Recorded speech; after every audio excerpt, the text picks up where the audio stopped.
Hey listeners, this is a rerun, or as I like to call it, a TAC Reload preamble. You might be hearing more of these. And I'm just going to be real with you. I've been doing this podcast for a lot of years. I've been doing it full time for about 2.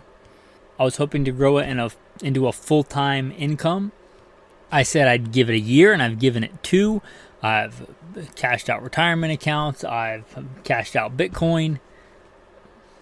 Lived off of savings while trying to grow the podcast, and it has grown by God's grace by leaps and bounds, but it has not yet become a full-time income. There's a time to spend and a time to save, Ecclesiastes says. So I will be taking on some private contracting work, have gun, will travel, which means, especially by God's grace, pretty soon I'll be entering in some pretty strenuous training as far as the schedule goes, so you're probably going to get some more reruns. If you don't go back and listen to old episodes, maybe they'll be new to you. But I just wanted to give you a heads up and be real with you as to what's going on. As Ecclesiastes says, there's a time to spend and a time to save. Hopefully we'll build back up some savings and still be able to get out a podcast pretty regularly. I've been doing about a podcast a day for a long time. A lot of podcasts only do a podcast a week. So hopefully you will bear with me. I will try and get the patrons more special insider-only content as they get already. I don't want to leave them out to dry. They're the ones that step up and support the podcast, and I really hope that they feel they're getting their money's worth. But if not, no hard feelings. I will try and keep up on the Patreon stuff, but you guys may see a little bit of a drop-off, at least periodically, depending on schedule, on new episodes. You'll still get new episodes, maybe just not one a day. So enjoy this Tactical Reload episode. Imagine you are in the city at a business conference, a large convention. Thousands of people are here at this conference. It's the first day, there's crowds of people everywhere. You've waded through those crowds and made it up to your room. You've just checked in. You rushed to the bathroom. You've been holding it the whole time you were waiting in line to check in. That's when you start to hear the noise. Loud and repetitive, coming in bursts. And then you start to hear the screaming. Because you are a man of God and a warrior, you know you can't stand idly by while somebody takes the life of your neighbors. Now, you're a gunfighter. You have your everyday carry gun on you. Have your EDC, whatever your carry gun is, your knife. But you wanted to be a little bit extra prepared for this, knowing that there was going to be a lot of people and you were going to be away from home. You know something has to be done. You look over to the corner with all your luggage, to a discreet navy blue duffel bag. You packed a little bit more firepower. You walk over, reach in, and grab. Well, that's what we're going to talk about today. What gun you're going to grab. I hope you like that little bit of a different intro. If you do like those kind of scenarios, let me know. I may do those more often. Just want to say thanks for listening to Gunfighter Life. Hopefully welcome back. Hopefully you've listened before. If you do like, don't forget to scroll down, hit some stars, make sure you're subscribed, and that little square with the arrow button. Feel free to send this to anybody you think might enjoy it or benefit from it. With that, I will put in the bio, and then we'll get back to it in the body of the episode. Who am I? A question we should all ask ourselves. I am, first and foremost, a servant of God, made in His very own image, a follower of Jesus Christ, a simple man called by God to the Great Commission to share the good news of Jesus Christ. Next, a little bit about my background and what God has allowed me to do and blessed me to do in life. Grew up what most would consider very poor in the backwoods of the southeastern and mid-Atlantic United States, hunting and fishing. Joined the Marine Corps at 17. Did a couple of combat tours in Iraq. So a decorated Marine Corps combat veteran. Infantry assaultman. After the combat tours, I was an urban warfare instructor for the United States Marine Corps under Mojave Viper. I also served in the U.S. Army, both full-time and part-time National Guard. Also a veteran of law enforcement. I served with LAPD. I was a sworn peace officer, a cop for LAPD. I worked regular patrol assignments and more specialized assignments. One of those more specialized assignments was warrant service, fugitive recovery. Also had some other law enforcement roles. I am an FBI certified firearms instructor and been certified by another 3-letter government agency in a lot of firearms and training things. I've also been a private contractor, worked in the private sector pertaining to tactics and gunfighting and protecting America from enemies foreign and domestic. I served as the commander of a tactical team to stop active shooters in a large metropolitan area. That was our primary mission, to stop active shooters, which sadly are a thing in America today. I've also been blessed to do quite a bit of competition shooting. Started my first formal competitions even before joining the Marine Corps at 17. I had won more shooting competitions than I can remember. I have competed in all manner of disciplines in shooting. I've been blessed to be a state rifle and pistol champion, West Coast regional champion. Like I said, been blessed to win more shooting competitions than I can remember. Mentioned hunting. I've hunted to put meat on the table starting when I was a child. I've also been a professional big game hunter and guide, hunting and slaying all manner of beast. And I don't apologize for that. Humbled to be the host of 3 podcasts. Simple Man Sermons, Alpha Male Podcast, and Gunfighter Life. Obviously, as things not mentioned, I've been blessed to do many other things. But, again, first and foremost, I'm a servant of God, a believer and follower of the Bible, the Word, Jesus Christ. And I don't apologize for that. With that, let's transition into today's topic.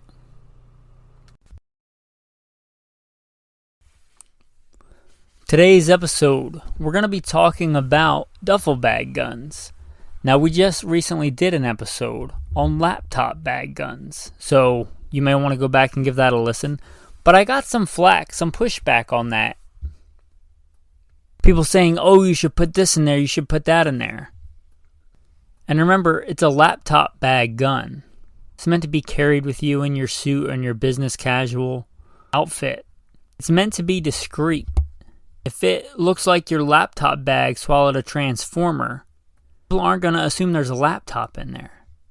That's why I was very limiting in what I was willing to say was a laptop bag gun. A lot of people immediately wanted to jump, to bigger and heavier and whatever they could physically shove in a laptop bag. But again, you're not going to be very discreet like that. Those bigger guns, those even a step up from firepower.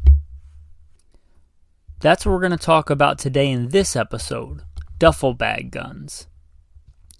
For that scenario where you are traveling, where you're going to be staying in a hotel, where you're going on a road trip, you're going to be staying at an Airbnb or whatever the case may be. You want some more firepower, you're away from home.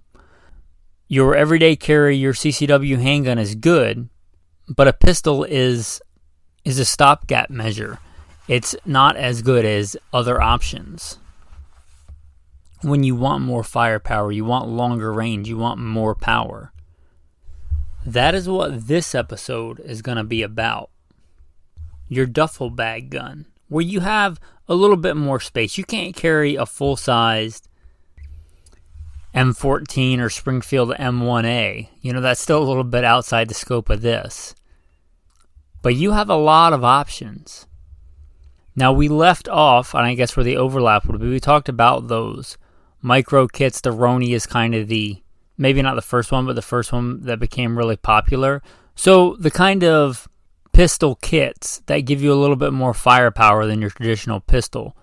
Whether they have a pistol brace on there, or whether you actually go through the work to get an SBR, which you're probably not, because if you didn't know, you have to notify the ATF if you're traveling, and that would be a pain in the butt if you're doing like a multi-state traveling thing and you're bringing a duffel bag. It's probably not going to have an SBR in there. Not because they're not practical, they're super practical, just because of regulations make them kind of a pain in the butt.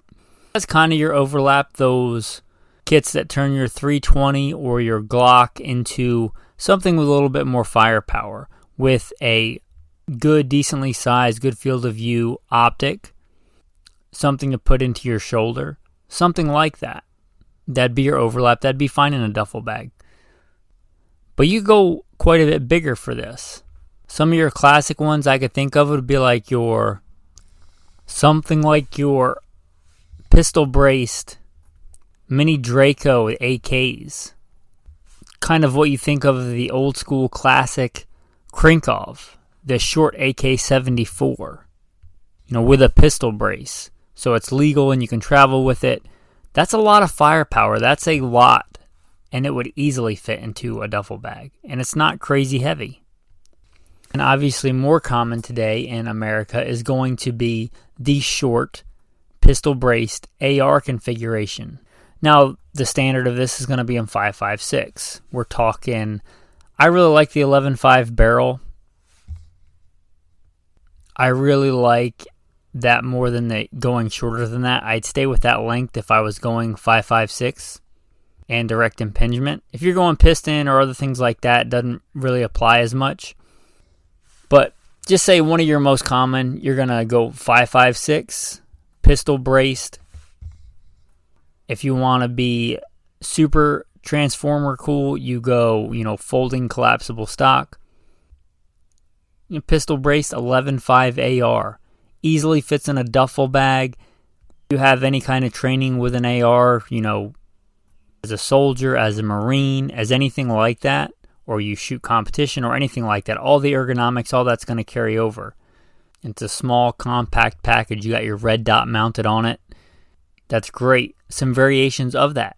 This would be a situation where, 300 blackout. I'm not a giant fan of the caliber, but for this, it would be just as good or better.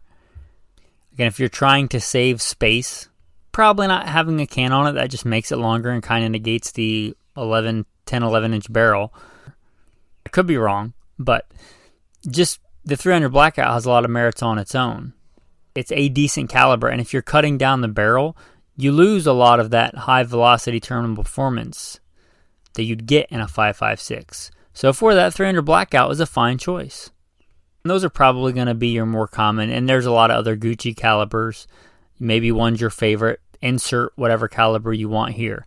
But whatever that 10.5, 11.5 inch pistol braced AR is would be a fantastic choice. You don't have to go crazy with it. A decent sling.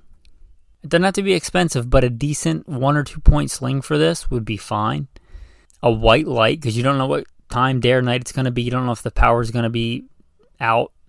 A good white light and a good optic. I don't care if you go LPVO, but for this, probably a red dot. I like LPVOs. It's good for positive identification, good for a lot of things, and I would not fault you for it.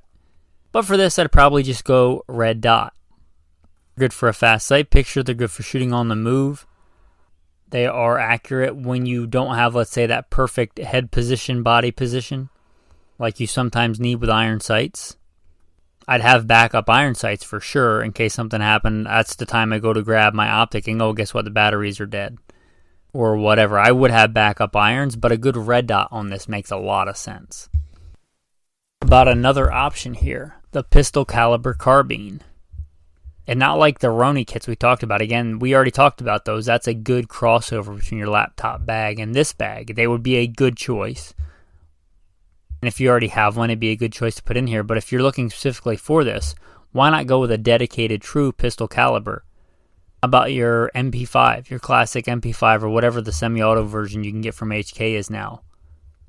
The SP5. That easily fits in a duffel bag. That's a lot of firepower on a very proven, very robust platform. You got your 9mm caliber, which has all the advantages of all the good ammo selection and ammo choices that you have. So many of you may get analysis paralysis just looking and trying to pick an ammo for it. But the MP5, SP5, or any of the decent clones, I'm not really an expert in all the different clones of the MP5. I'm sure some are better than others. I'm sure some are very good. I know the MP5, the HK, and the SP5, they're proven platforms. One of those would easily fit in a duffel bag. They are not so heavy, that it looks like you're smuggling cinder blocks checking into a hotel. Nobody's going to bat an eye if you had an MP5 in a duffel bag. You talk about like in stopping an active shooter, that kind of CQB anti-terrorism, close quarters urban environment. That's kind of what the MP5 was made for. That's kind of its bread and butter. And if you don't want to go that route, you could build your own like we talked about with the AR-15. Those are super popular nowadays. An AR-15 pistol caliber carbine. Now you probably don't want the full 16-inch barrel because it's a duffel bag gun, so you're going to have to go pistol brace. But the good thing about that is there are a lot of different designs. They may or may not use a buffer tube like your traditional AR, so you may or may not be able to get easier options for a folding stock, which makes it even smaller and handier. It's not super hard to open a folding stock. You probably do it while you're getting the sling on or whatever. So again, those pistol caliber carbines, make your own AR conversion or an MP5 derivative or the SIG. I believe MPX. No, I've never owned one of those personally, but from what I understand, they're quite good guns and would fit this role rather well. Just like with a pistol, 9mm is probably where most of us are going to go with this, but you could go 45, and there'd be a lot of merit to that. Dealing with a lot bigger platform, so you're not talking about a substantially, as far as percentage points go, jump up in recoil as much as you will be with a handgun, because the platform is much bigger, so that gun is going to take a lot more of that recoil. And depending on the platform, but this might be a place where a 45 makes a lot of sense. Or maybe even another caliber, and suit your Gucci caliber here. I know somebody that's a big fan of the Sub 2000. The Kel-Tec Sub 2000. This is kind of an iconic role for that. You fold it, it folds, you shove it in a bag, it's light, it's a shoulder-fired weapon at this point. Going to give most people a lot better range than they would have with a pistol. Throw that, 33-round Glock mag in there and a light, handy sling. It's going to weigh very little. Probably don't even need a dedicated duffel bag for this. You could probably throw it in with your gym clothes duffel bag. And it's quite a big step up in firepower should you need it. And I'm not a big fan of the 40, but that's usually default when I said I'm talking about a pistol. When you put a lot of 40 caliber into a PCC, when you get a longer barrel, not in all situations, but the vast majority, you get quite a big step up in firepower. And look at the ballistics on a 40 out of a PCC. It's very akin to 10mm out of a handgun. So it's not a slouch. But the Kel-Tec Sub 2K in this role, or an AR PCC, or like we talked about, the MP5. You kind of get into this weird quandary depending on your barrel length. There's really no argument that 5.56 out of a 20-inch M16 is better terminal performance than a 9mm out of a pistol. Let's say you have a 10-inch barrel. You're gaining what you normally would get by quite a bit over your standard, let's say 4 and something inch handgun barrel. What does a Glock 19 have? A 4-ish inch barrel? You're gaining quite a bit of velocity on that. You're probably more than doubling. your barrel length, getting more velocity, better terminal performance, usually. And if you're cutting it down to a 10-inch barrel, or a 10.5 is pretty popular, you're almost literally cutting in half your barrel length for the 5.56. So you start having to juggle here. Do I want this or do I want that? Do I want a super hot, even better than in a handgun 9mm, or do I want a 50% neutered 5.56? And that's a question you have to ask for yourself. That's a legit question. Ammo selection for this is as important as your gun, your firearm selection. So, with that being said, let's talk about that. It's not where I was planning on going yet, but let's talk about it. You didn't sign the Hague Convention. You don't need, nor should you be running full metal jackets for most scenarios in this. So let's talk about the 5.56 because it's pretty common. You're probably going to be using soft point or hollow point ammo. Most of that is going to be designed around your M4-ish because that's the most popular, your 16-inch barrel.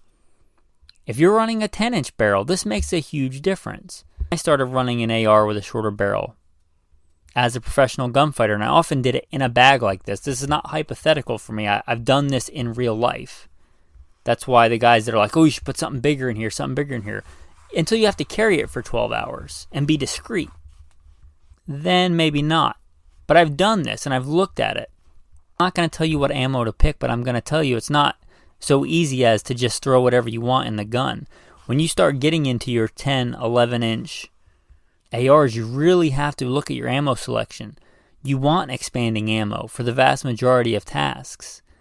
And is that ammo going to expand at that threshold of velocity, whatever that is for your gun, 10.5, 11.5? I'm not a big fan of going shorter than 10. I'm not a big fan of going shorter than 11.5. I'd much rather deal with the extra inch of barrel and get the benefits. But if you're going even shorter than that, it applies even more. Is that ammo going to expand out of a 10-inch barrel at the muzzle, let alone at 50 or 100 yards? You're probably not running the same ammo in this as you're running in your go-to M4. It just happens to coincidentally to work well in that gun.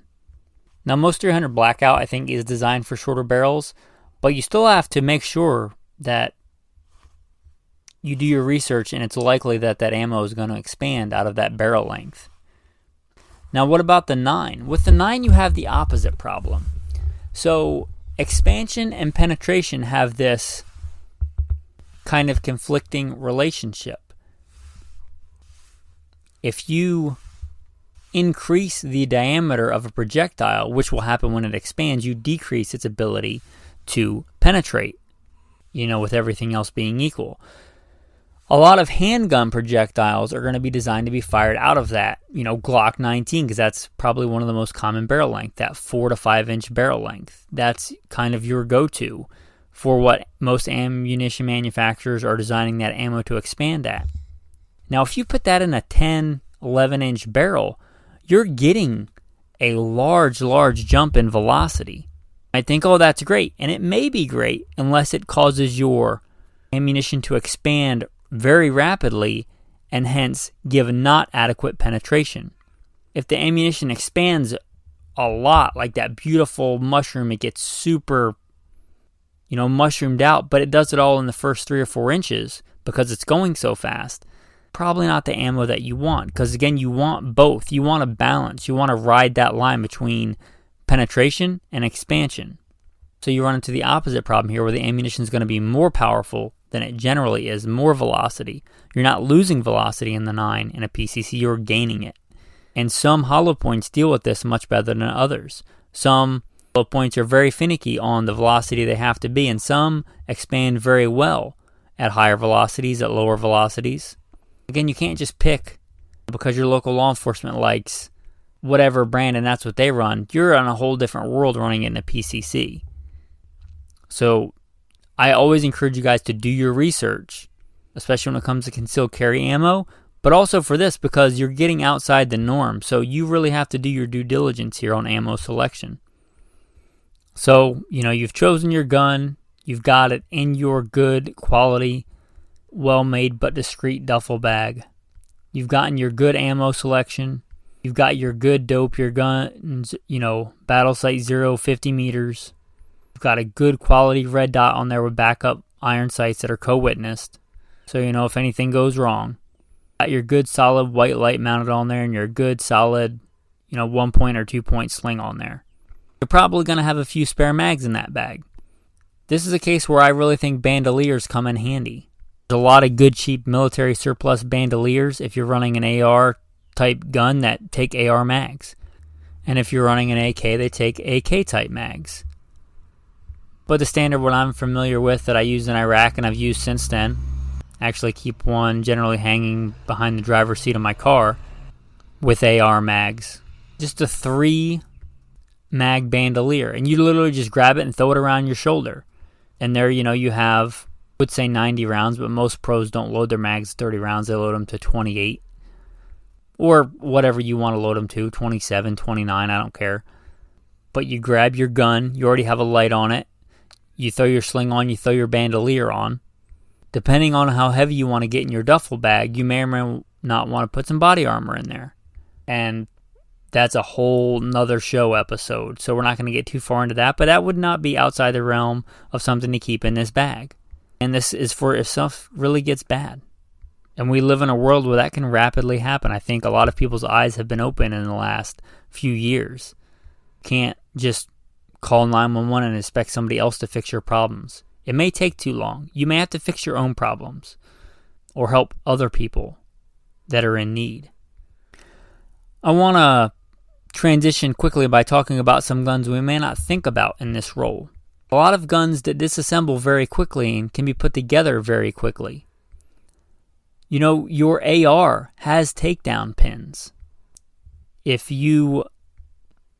you don't have a ton of money to have a ton of different specialized ARs. You have your one go-to 16-inch carbine. That's great. Say it won't fit in a duffel bag. We'll take those pins out. Now it probably will fit in a duffel bag. Throw a good clean sock on the back of it so your BCG and stuff doesn't get dirty and come out. A little pro tip there.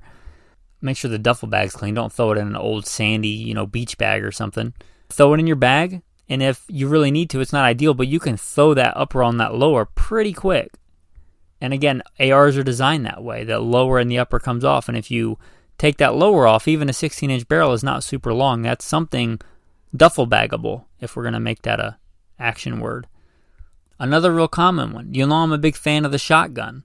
Well, most pump action and semi-auto shotguns, they almost always, in the designs I'm familiar with, have one big locking nut on the magazine tube with some pretty aggressive threads. You unscrew that with a couple of turns, you pull the barrel off, guess what you have? A much, much shorter gun. So those standard 870s, Mossberg 500s with a regular size mag tube and everything, take that off and you get a short, compact gun with all the flexibility and firepower and awesomeness that goes along with a shotgun. And again, all you got to do is barrel, crank down a nut, and you're ready to rock and roll. Ready to make some music, make some noise. Again, it doesn't take very long. So be creative. Again, those two are really common guns that come apart that a lot of people don't ever even think to disassemble and take apart unless they're cleaning them. One, it's not my thing, but it's a lot of people's things. It's bullpups. I've shot, bullpups. I like the Tavor. I think it's a good design. The issue is that you listen to my bio. I've been a professional gunfighter most of my adult life, almost exclusively on an AR pattern gun, whether that's an AR or a SCAR. But the manual of arms has that nice continuity. I have who knows how many reps with that. I don't have that with a bullpup. I don't have that with a Tavor. When I practice my mag changes, I kind of do it in such a way that there's continuity between my fighting handgun, my carry handgun, and my go-to fighting rifles. I don't get that continuity with a bullpup. So for me, they're not the answer. But for you, if that's what you generally go to anyway, the big advantage of the bullpup is that it's compact. Could you put a Tavor in a duffel bag? Maybe. Again, is it going to look like you're trying to smuggle bricks into your hotel room? I'm not saying it is too big. I'm saying, I don't know, it might be. Those are compact guns, but they're not light. There's a lot of other bullpups out there. And again, I don't really have any problem with the bullpup in concept. It's just that, like I said, with the amount of training that I've had, completely different platform. But those are some good options, I think, if you are checking into that hotel room or doing a weekend getaway with the family and you're going to Airbnb it, or, there's who knows how many other scenarios where a duffel bag gun gives you a big boost in your ability to fight evil. With that, I want to say thanks for listening. I usually plug Patreon and Good Shepherd Training. Today I'm just going to ask you, if you like this episode, if you like Gunfighter Life or Alpha Male Podcast, just consider just scrolling down and hitting some stars and then sharing it with somebody you think would enjoy it. Maybe they're into hunting. Send them an episode we did on hunting. Maybe they're really into handguns or survival. Send them one of those episodes. Maybe you think they'd like this episode. Send it. All you got to do is scroll down, hit that little box with the arrow, and send it to somebody that you think would enjoy it. And that's really all I'm going to ask you guys to do today if you want to support the podcast. Tactical tip of the day. As a thanks for listening to the end of the podcast. Something I like that's a little unorthodox with my fighting carbines, all manner of circumstances. I know the go-to is 30 rounds. I know that's the standard. But for most things, and especially for the application we talked about today, I really like 20-round magazines for two main reasons. If you're putting it in a bag trying to be covert, which again I've done in real life, you can keep it loaded with a 20-round mag. You generally can't do that with a 30-round mag without making your duffel bag look like an anaconda that tried to swallow a deer. You put a 20-round mag in there, though, and it basically sticks down as far as a pistol grip does. It's not some kind of crazy shape. And another reason is when I run them on my war belt, I talked about that continuity. I can grab those and index them just like a pistol mag. They're about the same length, and I can reload them the same way. And doing something I've done thousands of times, that continuity is important to me, more so than the extra 10 rounds that I get of going to a 30-round mag. And I'm not telling you can't have 30-round mags. I have plenty of 30-round mags. But I'm saying for my go-to mags, I like the 20-round mags. Not always better, but for a lot of things they're better. Being in the gun and not being overly obtrusive. So being on your war belt, not sticking up so far that you can't bend around and bend over and things like that. And again, that speed reload. So look into the 20-round mags. Especially for a mag you're going to have loaded in your gun. If you have the time and you want to run a 30, just when you pull the gun out of the bag, put a 30 in it. But I think it's better to have a 20-rounder loaded in your gun than a 30-round that's somewhere else in the bag because it just doesn't fit well. The 20 rounds are about the right size. They stick down about as far as the pistol grip. I don't really get a lot of advantage, in my opinion, going to like a 10-round mag. The pistol grip sticking out that far anyway. Another tactical tip for today, so you're going to get two. Rubber gloves. Talking about a gun that's going to be rolling around in a bag. You have it in like a dedicated thing inside a bag. Cutting off the finger or thumb of a rubber glove and throwing it on that flash hider or the barrel of that gun just to keep crap out of there. It's a good practice to do. If you do have to shoot the gun in a hurry, it's not gonna hurt that gun to have that on there. So again, two tactical tips for the day, which is going to bring us to the tactical verse of the day. Being a warrior may manifest itself in the hands, in the body, but it starts in the spirit. Having the spirit of a warrior can give you the mindset of a warrior and the body and physical talents of a warrior. With that, let's go to Deuteronomy 20. When you go out to battle against your enemies and see horses and chariots and people more numerous than you, do not be afraid of them, for the Lord your God is with you, who brought you up out of the land of Egypt. And it continues, and it talks about categories of men that should be sent out of the battle who shouldn't fight. And here's the last category it talks about. The officers shall speak further to the people and say, what man is there who is fearful and faint-hearted? Let him go and return to his house, lest the heart of his brethren faint like his heart. We talked about having that warrior spirit. Whatever kind of warrior, bravery is a common denominator. Whether it's a spiritual warfare, which we all go through as Christians, whether it's a physical warfare, which many of us, likely many of you listening to this podcast have had to go through, as I have. Bravery. Be strong and courageous. It's a common denominator. I don't care if you were a crusader, a knight in the Middle Ages, fighting against Muslim invaders then, or a Navy SEAL, fighting against jihadists in the Middle East today. Bravery is a mark of a warrior. Bravery. Courage. With that, men, I want to say thanks for listening and have a blessed day.